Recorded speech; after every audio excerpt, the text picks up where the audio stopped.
So now let's compare the decision tree implementation we did with the Sklearn implementation, okay? But you need to know first that the Sklearn decision tree implementation cannot really handle categorical data. And you can check this GitHub issue here, right? It's talking about this specific issue. And you can also check this Stack Overflow question called passing categorical data to Sklearn decision tree.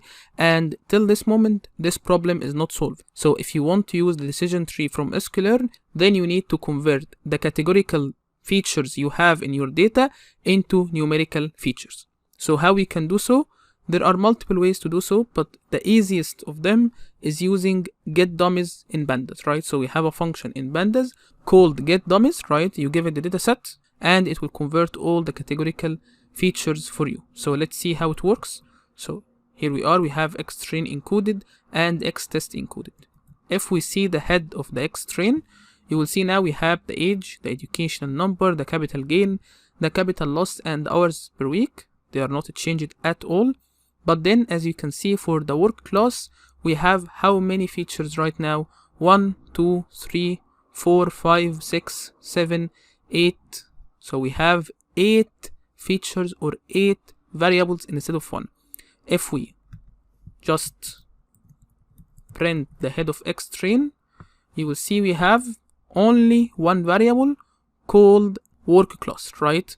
But if you notice, we have 8 values, 8 unique values for this specific variable. So basically what happens here is that getDummies will convert this specific variable or this specific feature into 8 features. Why 8? Because we have 8 unique values, right? So for example, let's look at the first example, right? The first row.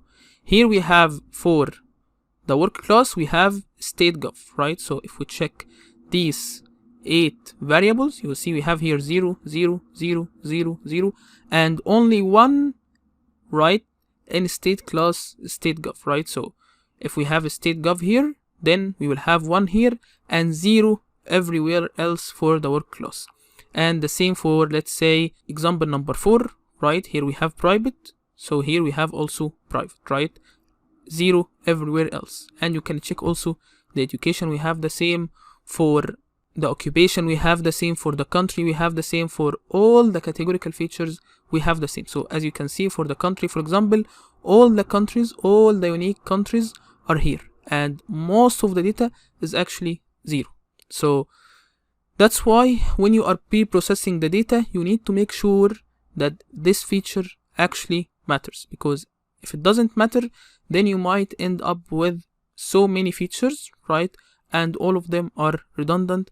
It will make your code run much slower. So as you can see, we have now 99 columns instead of 14 columns, right? Now, how we can build the decision tree using Sklearn? If you remember from the first lesson, we imported the tree from Sklearn. This is the module that includes decision tree based models for classification and regression. And here we are importing the decision tree classifier because we want to use it for classification and not regression. And the criteria is entropy because by default we have another criteria. We will talk about it in a future lesson. And the maximum depth is the same depth we used in our own implementation. Okay, so we are creating the classifier just like this. We are creating this class or this object, and we are using the fit method from this class, right? We give it the encoded xtrain and ytrain, and then for the prediction, we are using the predict function from this object, right? And we give it xtest encoded. And after that, from the metrics, we can get the accuracy score. We give it ytest and yprediction. So ytest are the actual labels and ypredict are the predicted labels, right? So if we run this, you will see we have an error, right? Value error, number of features of the model must match the input. Model number of features is 99 and input number of feature is 98. So this error is very frequent in machine learning, especially if you're working on Sklearn implementation or with Sklearn. So what is the problem here? Basically, we have built the model, right, using the xtrain, right, the training data. And we have how many features, 99 features, right? But if we go to X test, which we are using for prediction, you will see we have 98 features, right? We have only 98 features. So why do we have this problem? Because when we are using getDummies, this will convert all the categorical features in this specific dataset, right? We will convert them into numerical features. And this is based on how many unique values we have for this specific feature, right? So what happened here is that for one specific feature here, right, let's say, for example, the word class.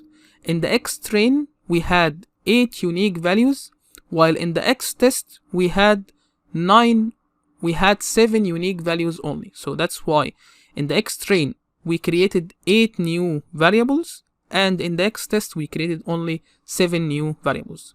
So how we can know the difference between the two data frames? We can come here, right, and do a very, very simple trick, right? We can come here and write xtrain encoded.columns. This will give me all the columns we have in this dataset. And we can do the same for the X test, right? And we can subtract them from each other. So we can come here and we can come here and write X test encoded, right? And we will try to subtract the two lists from each other. If we do so, this will give us an error, of course. So how we can subtract the two lists to get the difference between them? We can use the set. If you remember, we discussed the set and we discussed that we can perform operations like this using the set. So we can come here, typecast this into a set, and typecast this into a set. If we do so, we will have the difference. So here we have country, Holland, Netherlands, right? So we will drop this column from the xtrain encoded. This is one way to solve this problem.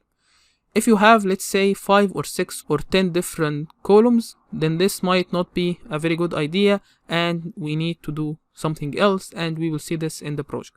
Okay, so we will come here and we will write xtrain encoded dot drop, and we will give it the columns.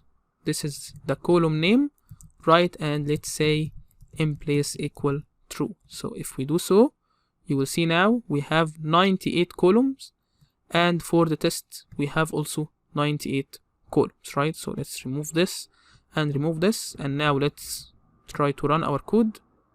And as you can see, it didn't really take any time, because as we said, Sklearn implementation is actually very, very optimized, and it's utilizing all the resources on your machine. So we have an accuracy of 84%, right, compared to 90%. So this is very, very close to what we have got, right? So as we can see, the difference between our implementation and the Sklearn implementation is very, very close. So this is how we can use the Sklearn implementation for the decision tree and the things we need to consider.